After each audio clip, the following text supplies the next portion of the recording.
¡Ey, tú! ¿Quién? ¿Yo? Sí, tú. Tú eres... Yo soy Sofía.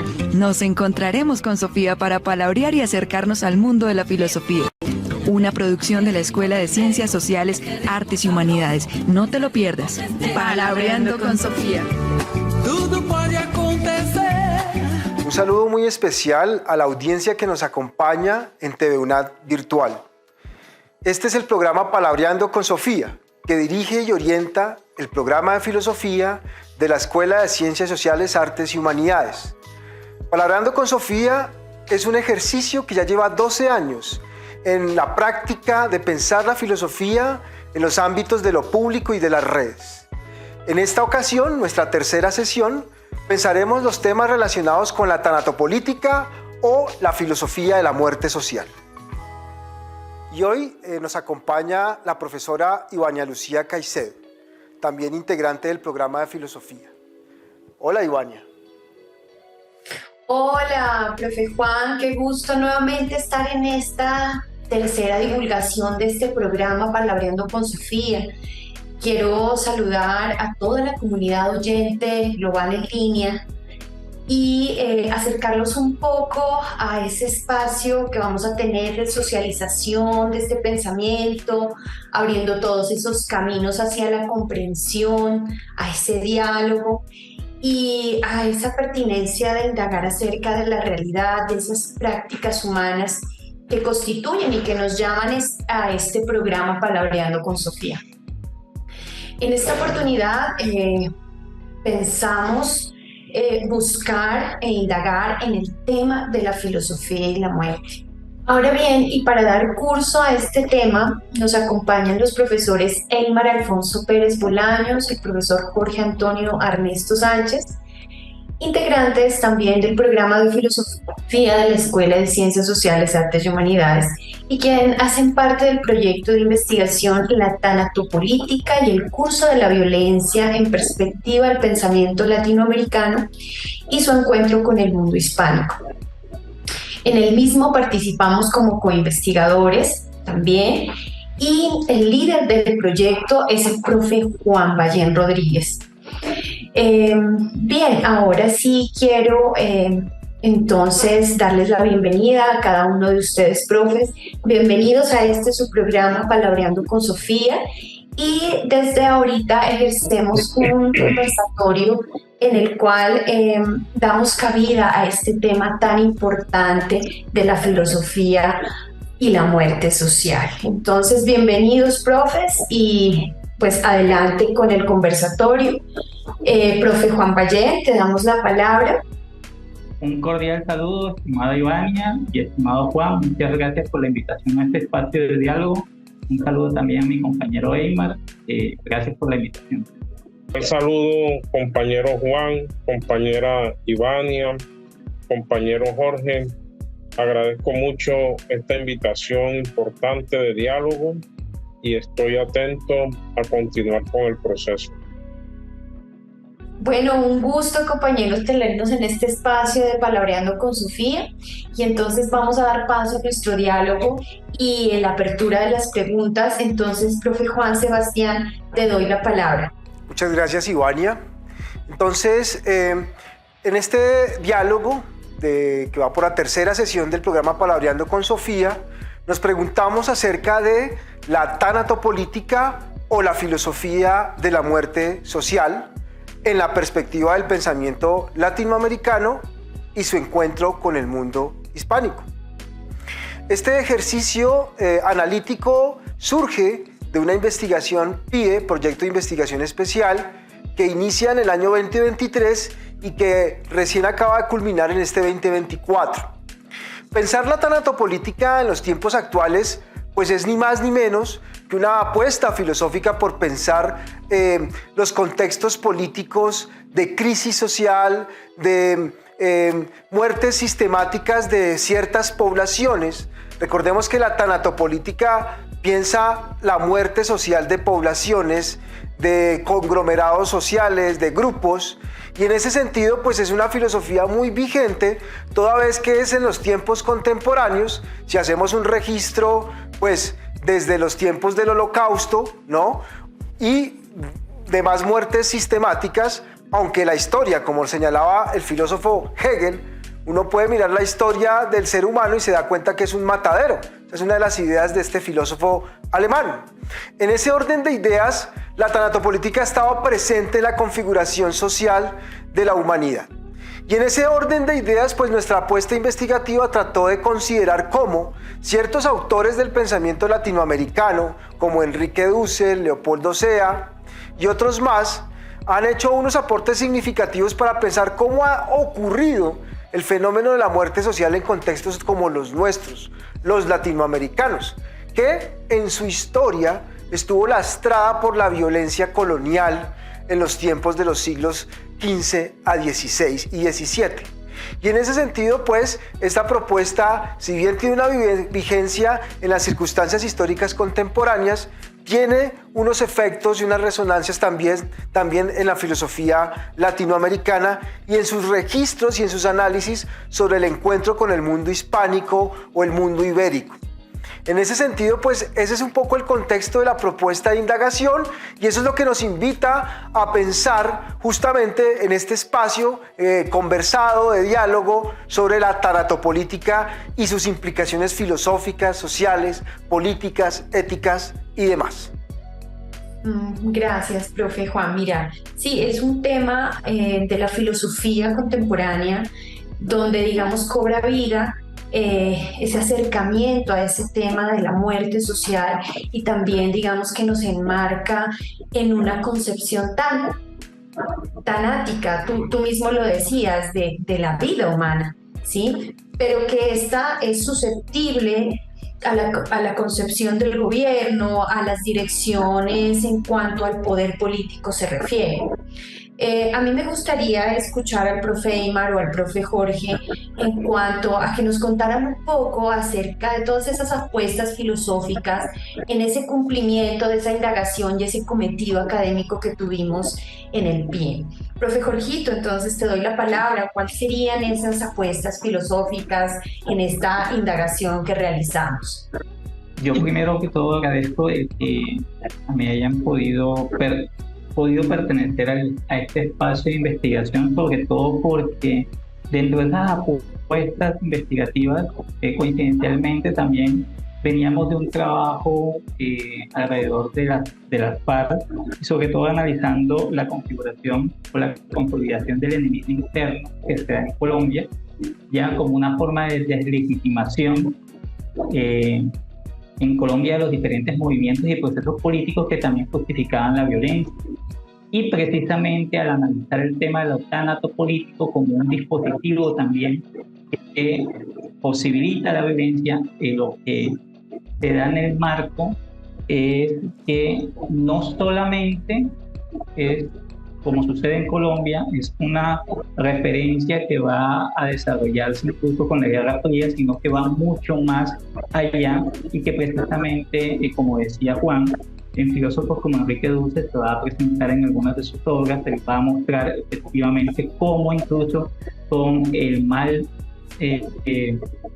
llamado descubrimiento de América, que Dussel lo va a considerar como la conquista o digamos el desarrollo del ego conquiro, es lo que va a permitir también la justificación de la violencia de unos seres por otros. Entonces, digamos, la consolidación de ese enemigo interno, de ese enemigo ya, de pensarlo diferente como algo que puedo eliminar con el fin de apropiarme ya de las tierras, de todo ese proceso, es lo que va a ser una de las apuestas teóricas, es decir, hasta qué punto esta represión tanatopolítica ya está enmarcada dentro de esta consolidación epistemológica que se va dando desde Occidente a partir de los procesos de colonización, a partir de la justificación del enemigo interno y dónde está su idea. Entonces van a ser una de las cosas que vamos a compartir en el grupo y que se dio y que posteriormente se va a ir desarrollando. Gracias, mi profe Jorgito. Bueno, entonces te damos la palabra, profe Eymar. Cuéntanos un poco acerca de esas apuestas filosóficas también en ese cumplimiento de ese cometido académico. Adelante.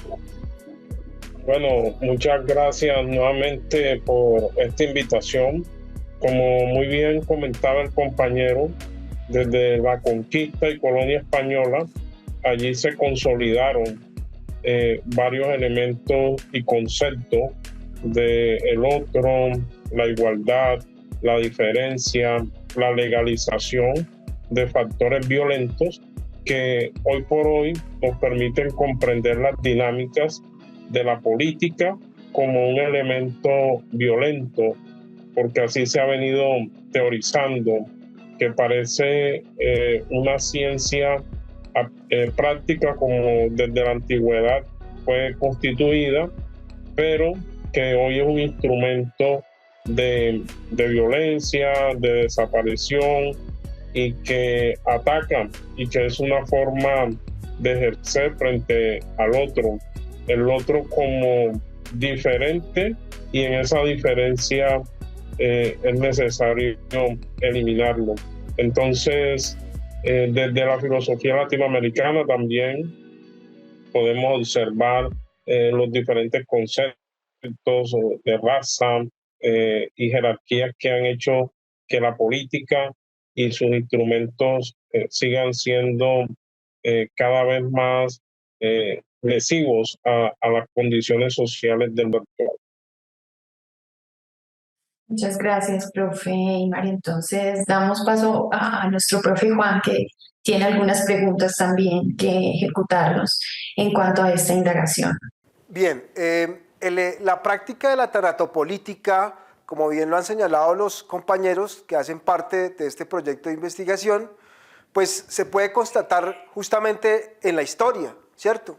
Y en ese sentido, pues, cabría preguntar qué papel juega el ejercicio de la tanatopolítica entendido como un proceso de eliminación del rival político, ¿cierto? Como bien lo señalaba Jorge, analizando el contexto de la violencia guerrillera en Colombia, y en ese marco poder pensar cómo esa tanatopolítica que se ejerce crea una división entre unas sociedades subalternizadas y otras asumiendo el poder de alguna manera imperante. Podemos poner un ejemplo de esto, por ejemplo, lo que ocurre ahora justamente en el contexto de Israel-Palestina, o como se vive también en Europa Oriental, en el conflicto Rusia-Ucrania. Entonces, en ese sentido, la pregunta va dirigida en estos términos. ¿Cómo la tanatopolítica radicaliza esa diferencia entre colonos y colonizados, entre imperio y subalternidad? ¿Y cuáles serían esas apuestas filosóficas que nos permiten pensar justamente ese abismo, esa brecha que se abre entre estos dos protagonistas de la historia?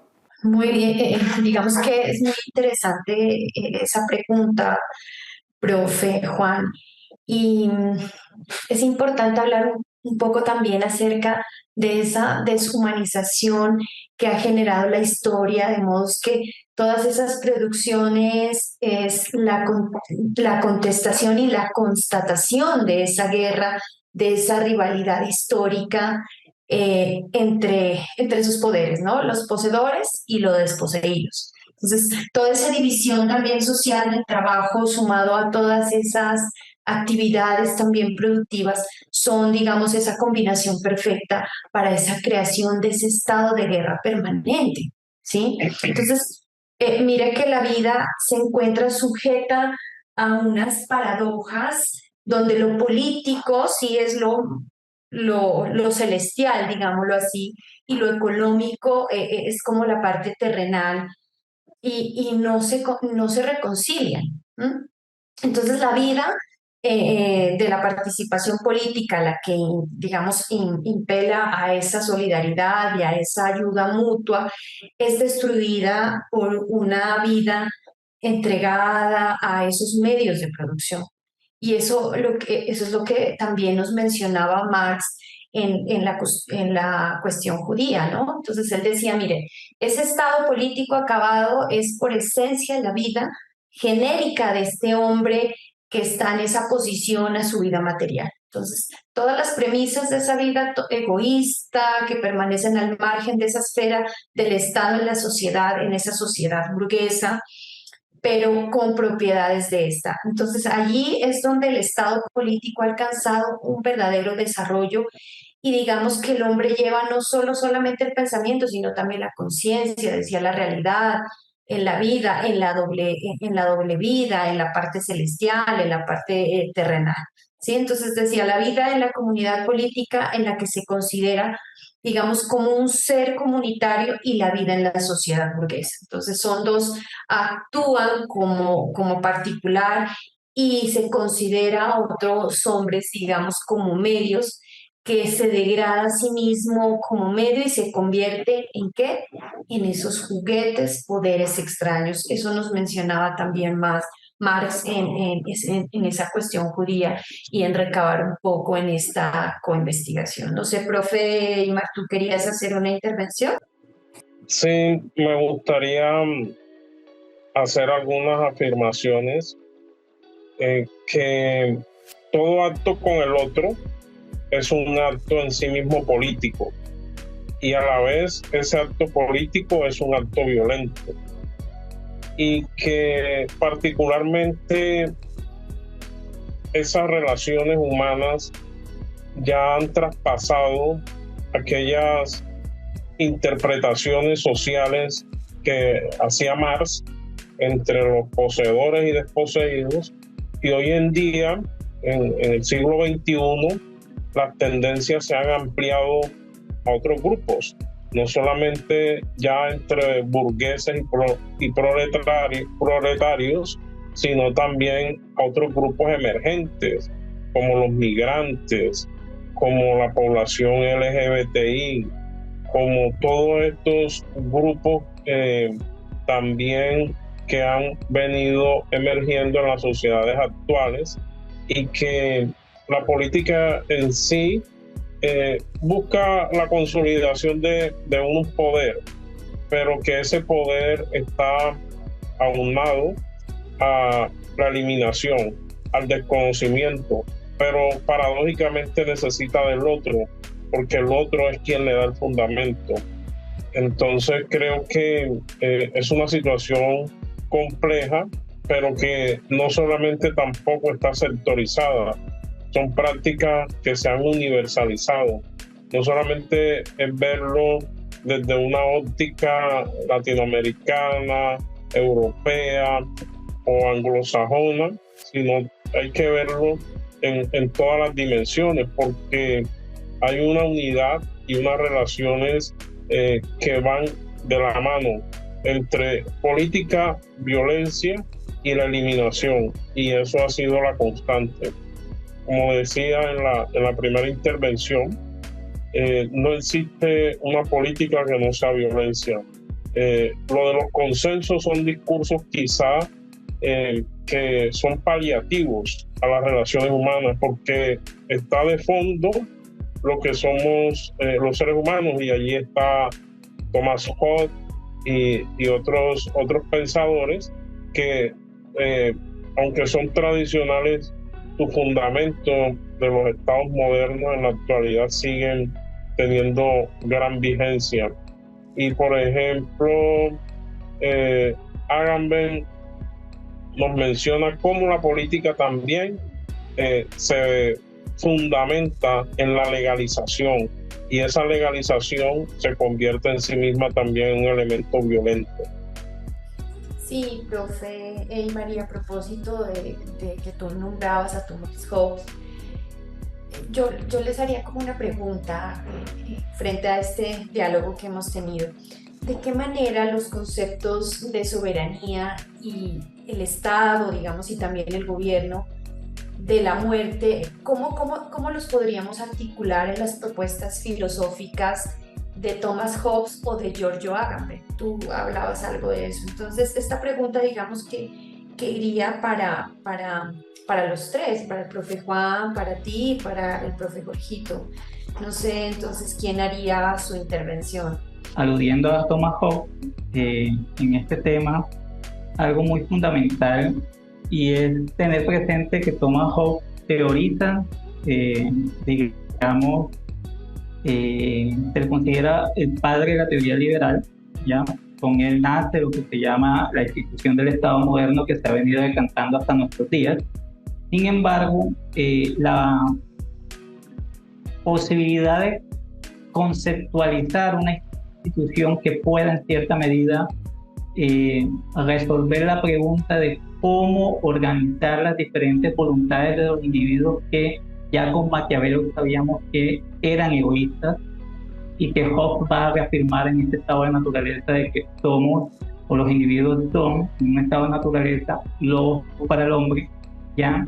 Le permite a Hobbes ese estado de naturaleza de los individuos. Cuando él está hablando, aquí está hablando no solamente del individuo como tal, sino las diferentes sociedades que también marcan un estado de naturaleza, y esto lo define como un estado de guerra permanente. Entonces, el recurso teórico de la guerra, de ver la guerra también en su contexto también histórico, porque obviamente también en Inglaterra la época estaba sumida en guerras, pero también estaba en guerra con Francia. Es muy importante para este pensador ver que el Estado moderno se va a constituir en una institución que va a permitir, primero, que las diferentes voluntades de los individuos puedan funcionar dentro de esa convivencia, pero al mismo tiempo va a administrar la vida de estos individuos con la posible cese del pacto, lo que él llama el pacto original. Entonces, desde ese punto de vista, el Estado como concepto filosófico y como institución va a estar justificado a través de la administración de la muerte bajo, en cierta medida, el principio de autoconservación. Es decir, en un estado de guerra permanente unos con nosotros, es muy difícil que los individuos puedan conservarse a sí mismos, puedan garantizar por sí mismos durante un mayor tiempo, ya hasta una muerte natural, por decirlo así, su seguridad. ¿Ya? Ese va a ser el argumento que va a ser. En cambio, el Estado como institución sí puede generar los mecanismos para administrar esa autoconservación y que ésta sea prolongada en el tiempo. Entonces ese va a ser el recurso filosófico del Estado, el cual va a iniciar con este pensador la teoría libre, que dentro de la teoría liberal, y obviamente vamos a ver un proceso de decantación y de crítica al mismo Hobbes, porque Hobbes obviamente dentro de esas formas de gobierno va a privilegiar la monarquía de la época, en donde prácticamente el soberano es el que tiene el derecho, por ley divina también, a administrar la muerte social. ¿Ya? Entonces podríamos decir en cierta medida, en clave tanatopolítica, que el Estado cumple una función de administración, ¿ya?, de la muerte de los individuos, con la presunta idea, en cierta medida, que puede asegurarse la autoconservación. Aquí habría que mirar hasta qué punto es lícita esta muerte. Entonces ahí estaría el incumplimiento por parte de en ese momento los súbditos, porque estamos hablando que para este contexto no existían ciudadanos, hablamos de súbditos como tal.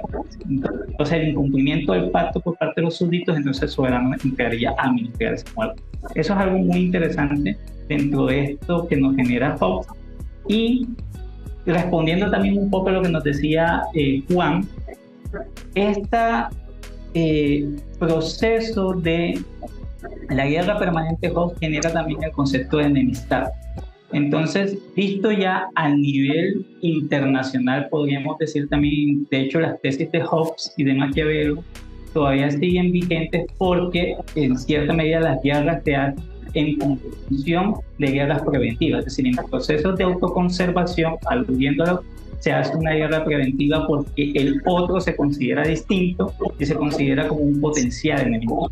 Entonces aquí las tesis de cierta medida hobbesianas, en cierta medida explican un poco el por qué se hacen las guerras por la autoconservación, viendo al otro como un enemigo potencial que me puede en algún momento agredir e incluso destruir. Me gustaría hacer una aproximación a los conceptos de gobierno, soberanía, poder político.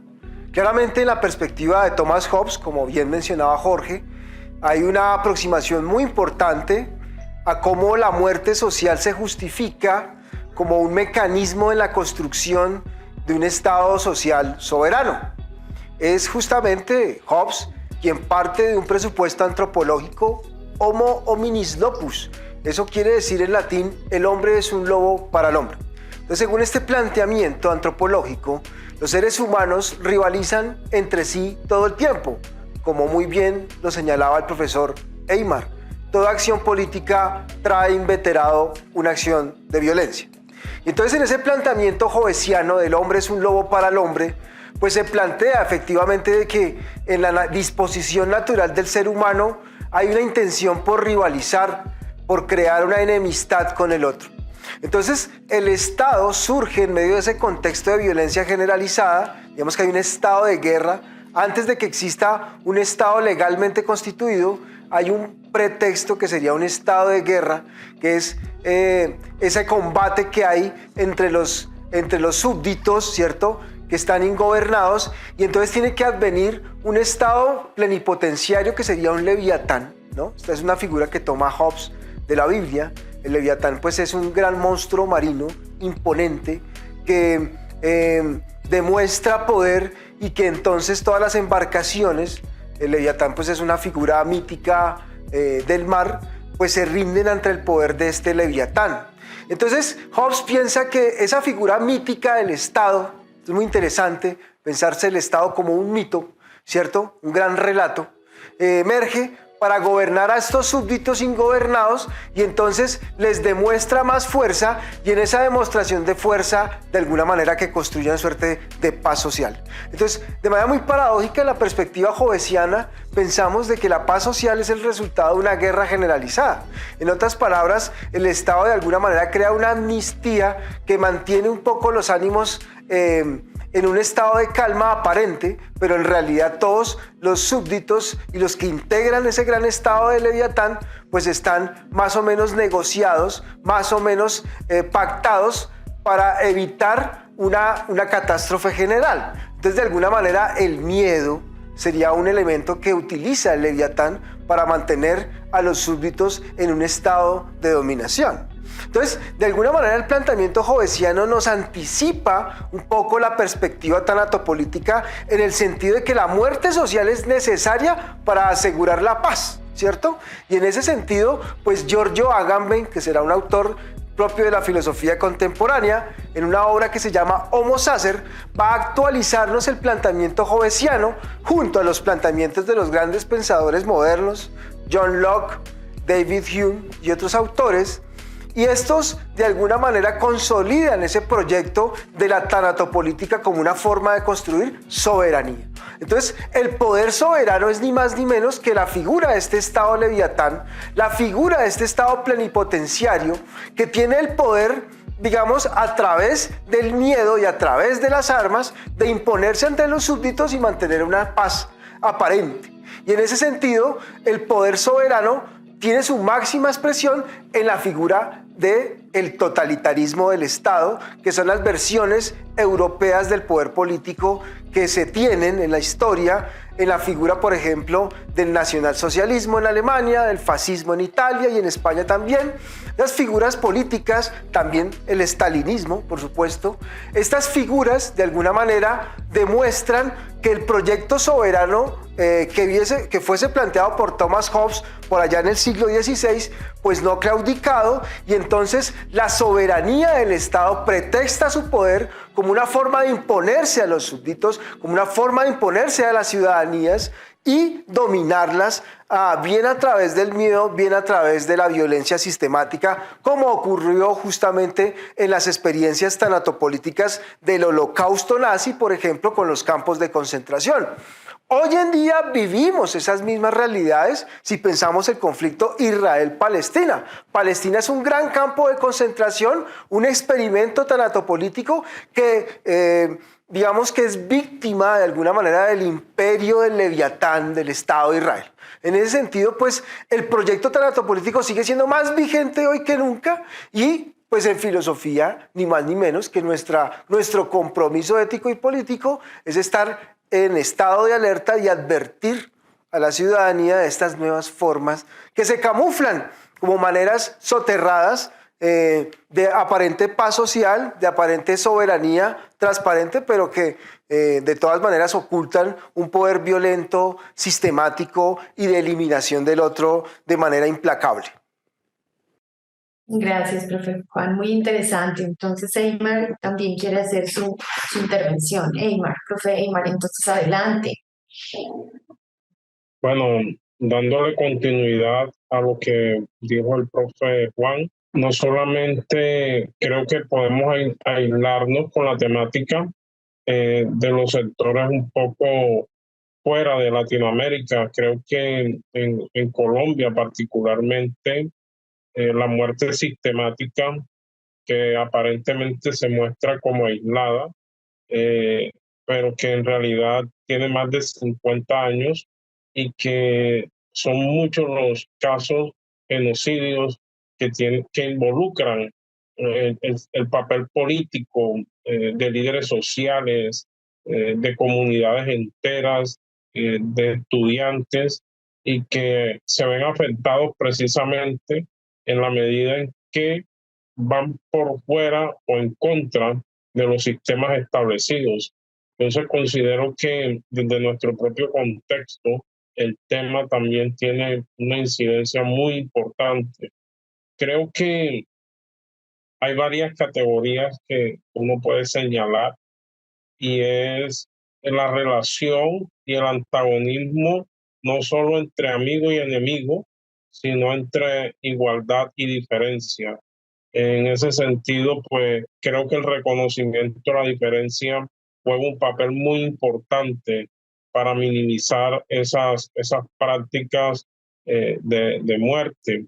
Y la filosofía como disciplina que interpreta y sobre todo indaga y problematiza ha tenido una labor importante en estos tiempos, sobre todo en estas nuevas tendencias, porque no es solamente desde lo contemporáneo quedarnos en la repetición de algunos elementos que, aunque sí son referentes importantes, creo que tenemos que acercarnos a las realidades actuales, que aunque las prácticas son parecidas, los instrumentos, los dispositivos son completamente diferentes.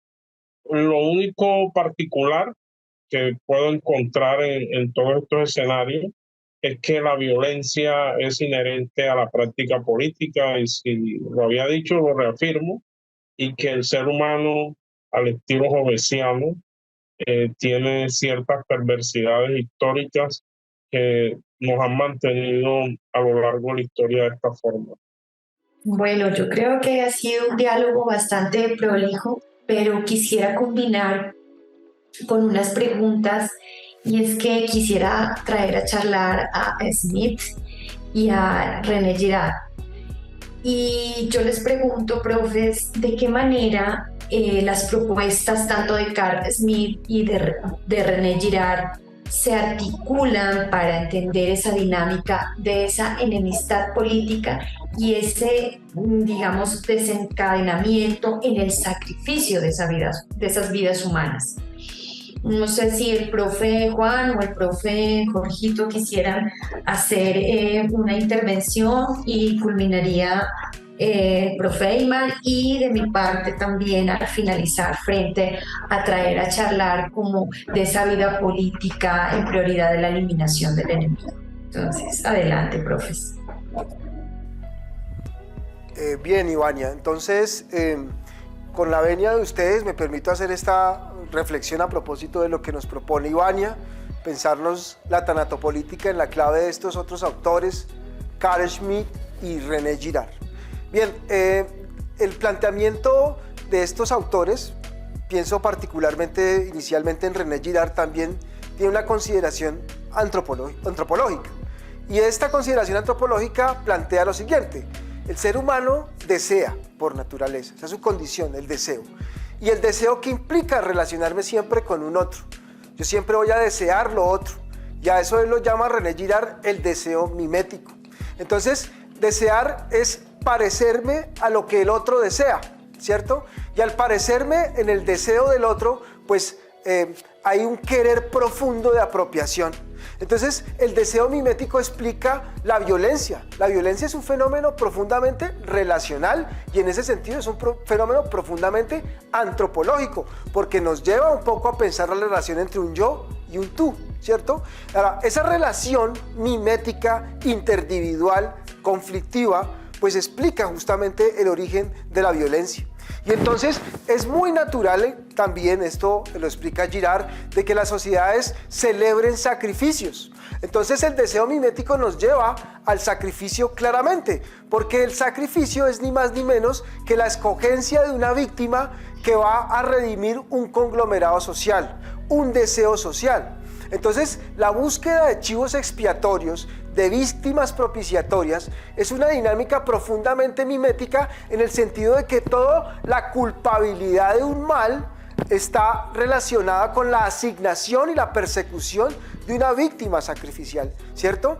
Claramente, el profesor Aymar señalaba que las nuevas dinámicas de las relaciones sociales contemporáneas, y esto situándose más allá de la perspectiva marxista o de Karl Marx, pues va más allá de la dinámica de los poseedores y los desposeídos, de los proletarios y los aburguesados.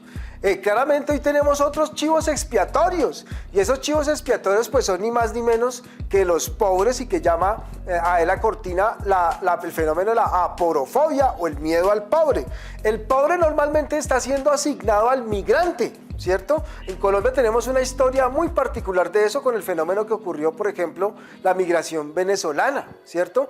Y aún seguimos signando al venezolano como el culpable del desorden social, de la violencia estructural, del robo. O sea, es muy proclive el ser humano buscar chivos expiatorios y a ese chivo expiatorio responsabilizarle el mal.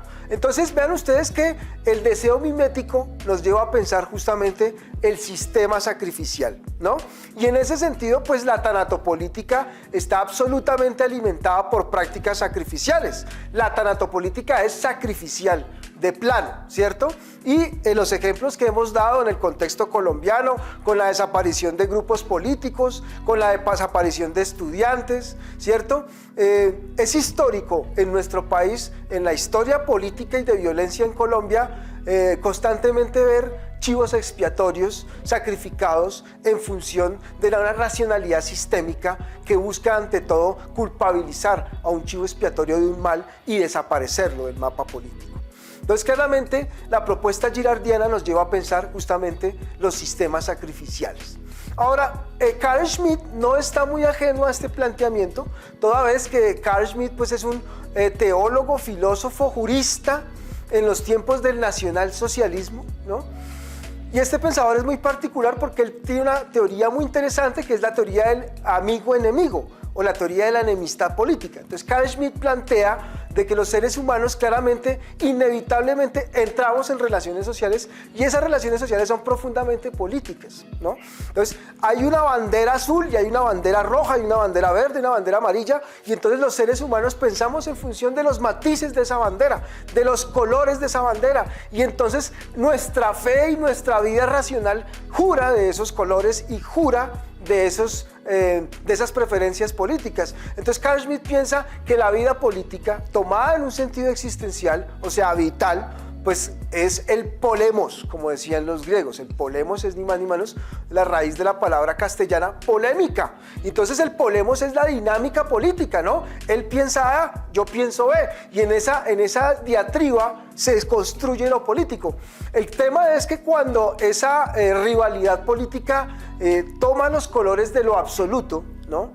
Que es un color negro oscuro, digámoslo así, tiende a eliminar al rival, ¿no? Entonces, con la eliminación del rival, pues desaparece el enemigo del mapa político y asunto arreglado. Entonces, Carl Schmitt considera, en su teoría del amigo-enemigo, de que una de las dificultades de esa teoría tiene que ver justamente con la eliminación del rival del mapa de las relaciones políticas. Y al eliminar al rival, pues desaparece la relación polémica y, palabras más, palabras menos, la política desaparece.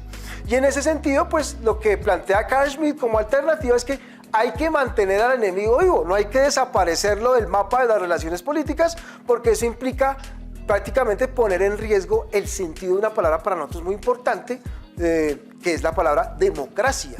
La democracia necesita del amigo y necesita del enemigo. Si se borra el enemigo del mapa de las relaciones políticas, pues desaparece la vida política misma.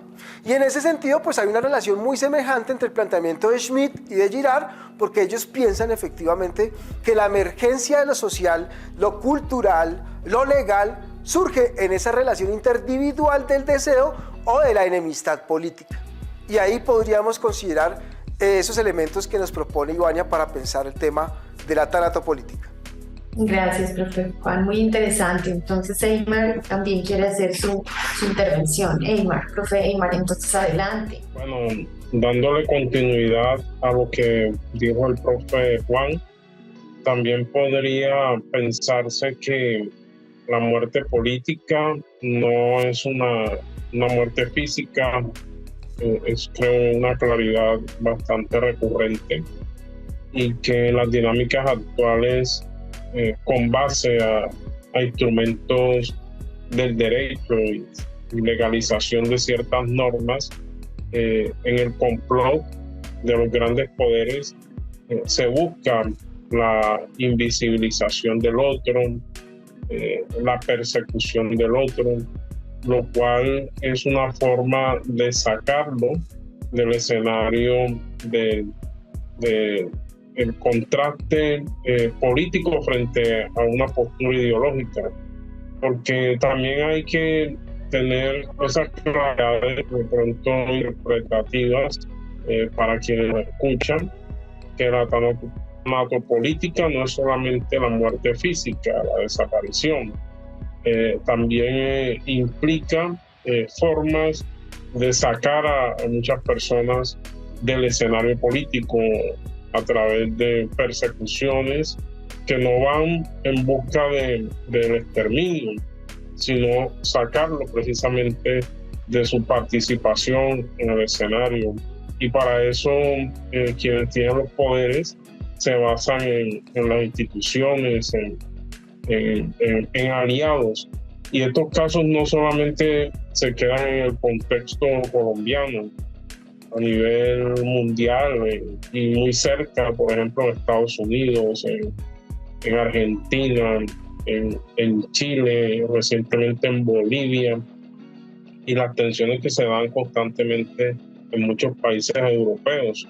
Y eso hace parte de lo que estamos y hemos venido dialogando en este espacio muy interesante.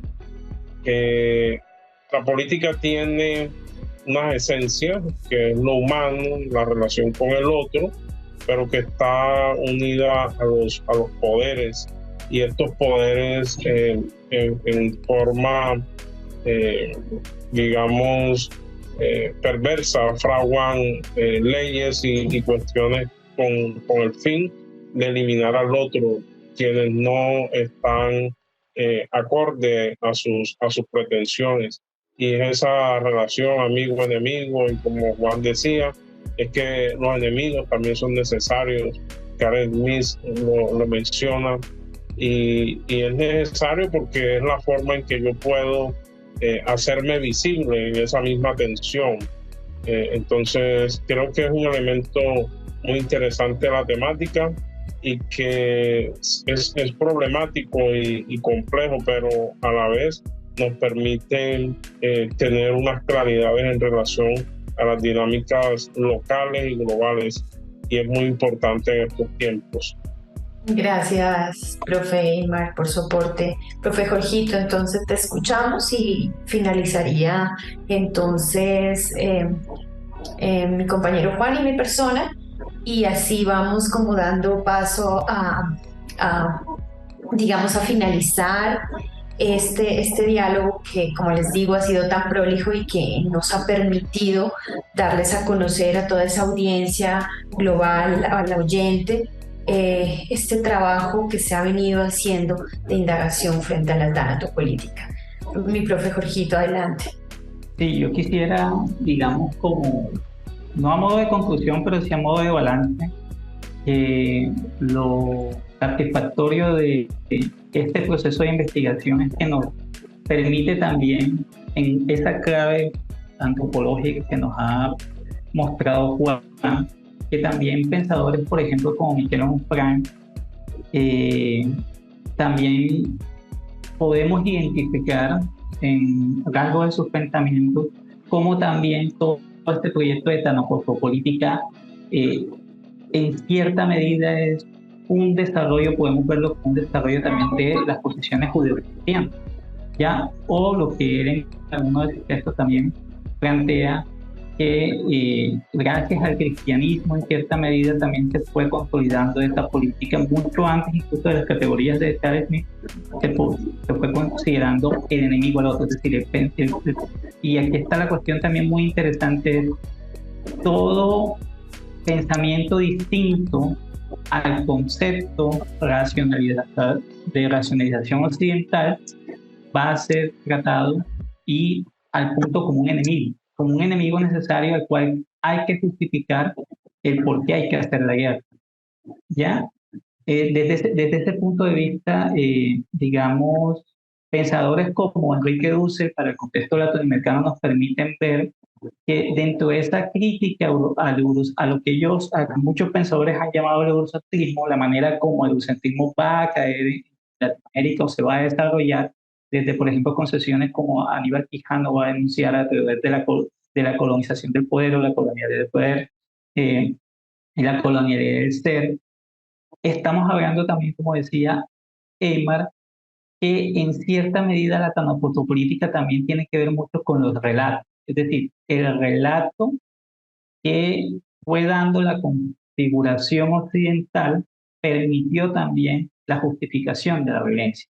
Digamos, autores como Walter Benjamin, que es digamos, que hace parte de toda esta reflexión, digamos, europea, pero que critica mucho a la sociedad de su época, va a considerar en cierta medida que la historia, a diferencia de lo que se ha considerado, no la podemos ver como algo lineal y como el progreso de las sociedades humanas, sino más que todo como la consolidación de la barbarie humana, en donde en cierta medida han ganado los vencedores en estos procesos de guerra y han eliminado la historia de los vencidos. De hecho, deberíamos desconfiar de la historia.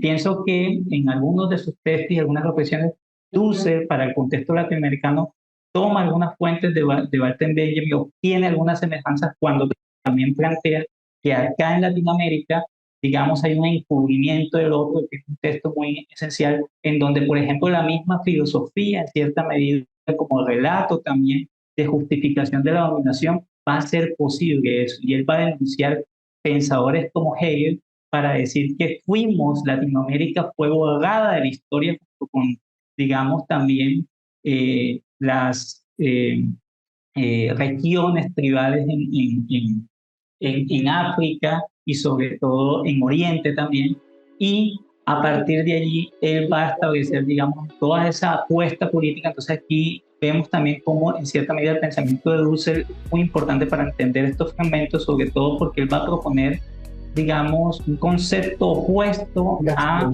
la historia contada por el proceso de racionalidad occidental, y él va a hablar de los transmodernos, es decir, cómo es posible contar a partir de las regiones periféricas que han sido borradas o estigmatizadas de la historia, contar la historia real desde sus propias categorías también, incluso epistemológicas. Entonces a mí me llama mucho la atención que, digamos, dentro de este marco, el pensar la tanatopolítica nos permite también pensar las posibilidades de poder ofrecer alternativas no solamente de resistencia, sino de transformación social desde nuestras propias realidades latinoamericanas y, por qué no, nuestra propia realidad colombiana. ¿Ya? Hasta qué punto, en cierta medida, esta consolidación del enemigo interno en Colombia, que sigue perpetuándose de un gobierno a otro, y hasta qué punto todavía esa categoría no la hemos podido dejar, ¿ya? En donde siempre va a estar, digamos, invisibilizado esta historia de los marginados, aquel que es contrario, digamos, al poder que está ejerciéndose en ese momento, que entre comillas se perfila como poder hegemónico o no, hasta qué punto hay que resarcir, como lleva Benjamin, esa historia de los que han sido condenados por los que detentan el poder y que sistemáticamente nos condenan a una muerte social que no necesariamente es una eliminación, aunque muchas veces también ocurre esa eliminación vital de los homicidios. Entonces yo les agradezco mucho y bueno, les doy paso a ustedes para el cierre. Gracias, mi profe Jorgito, muy interesante. Y digamos que siguiendo también con lo que nos mencionaba el profe Juan, quisiera mencionar a Richard Bernstein en su libro Violencia, Pensar sin barandillas. Propone la filosofía política del pensador Carl Smith, ¿no? Él dice que es como otro referente en las concepciones actuales sobre la violencia y también sobre ese malestar social que se desencadena. Entonces, en particular, digamos que esa teoría sobre esa relación amigo-enemigo que nos hablaba justamente el profe Juan anteriormente, para Smith, digamos que la vida política es una lucha, ¿no? Es esa lucha permanente. ¿Por qué? Por ese poder, ¿no? Por llegar a ese fin último que es ese poder, librada por esos dos actores antagónicos, ¿no? El enemigo, amigo y enemigo. Y se pueden, dice, dar esas dos relaciones de amistad, pero también crear pactos y acuerdos, o pueden también darse relaciones de enemistad. Y esa violencia aparece como, digamos, como un recurso, ¿no?, a la mano para oponerse al otro, ¿no? Y definido como lo extraño y en consecuencia como uno ve a ese enemigo. Y así este filósofo alemán nos permite hacer ese sentido de esa distinción entre amigo y enemigo. Y digamos que también es marcar ese grado máximo que se hace de intensidad, de esa unión, de esa separación, de esa disociación, pero también de esa asociación, ¿no? Entonces, esto, digamos, se puede sostener tanto en la teoría como en la práctica y, digamos, sin esas necesidades de aplicar, pues, simultáneamente todas aquellas otras distinciones como las morales, como las estéticas, las económicas y bueno, demás. Entonces, el enemigo político no necesita, dice, ser moralmente malo, ni tampoco estéticamente feo.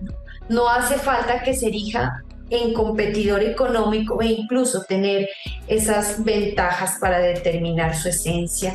Solamente basta con ese existencialismo o esa existencia distinta y extraña y en ese sentido particular intensivo, ¿no? Entonces esos conceptos como tal de amigo y enemigo deben tomarse en un sentido muy concreto y muy existencial. Nos presenta Smith en esas metáforas, en esos símbolos. Pero dice él que tampoco se debe confundir, ¿no?, o debilitar el nombre de esas ideas económicas o de esas ideas morales o cualquier otro tipo, pero que sobre todo se le debe reducir a una instancia también psicológica, privada, individualista, como una expresión también de sentimientos muy tendientes a ser privados, ¿no? Entonces, ha sido muy productivo este espacio. Este es nuestro programa Palabreando con Sofía y bueno, le doy paso al profe Juan para que culmine todo este diálogo de este proyecto PIE que nos ha traído a charlar acerca de la tanatopolítica. Muy bien, muchas gracias, Ivania. También quiero extender un saludo especial, fraterno, afectuoso y un agradecimiento a Jorge, a Eymar, a Ivania, por supuesto. Ustedes tres han hecho parte de este proyecto. Sin ustedes esto no hubiese prosperado. Les agradezco mucho su disposición, su ánimo. Aquí se demuestra que en la UNAD se puede investigar de una manera reticular, en diálogo con los compañeros, con los colegas, en diversos lugares de la geografía nacional. Entonces, Para mí ha sido todo un honor trabajar con ustedes. Aprendí muchísimo de sus aportes, de sus experiencias y estoy profundamente agradecido de su disposición y de su amor también a la filosofía que se pone de presente en estas iniciativas.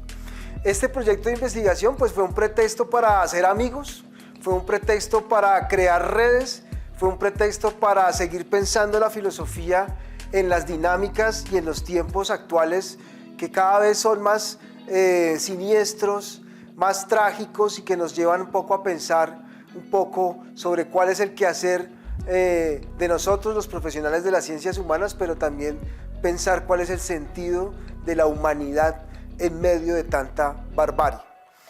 Muchas gracias por acompañarnos en este programa Palabreando con Sofía y hasta una próxima oportunidad.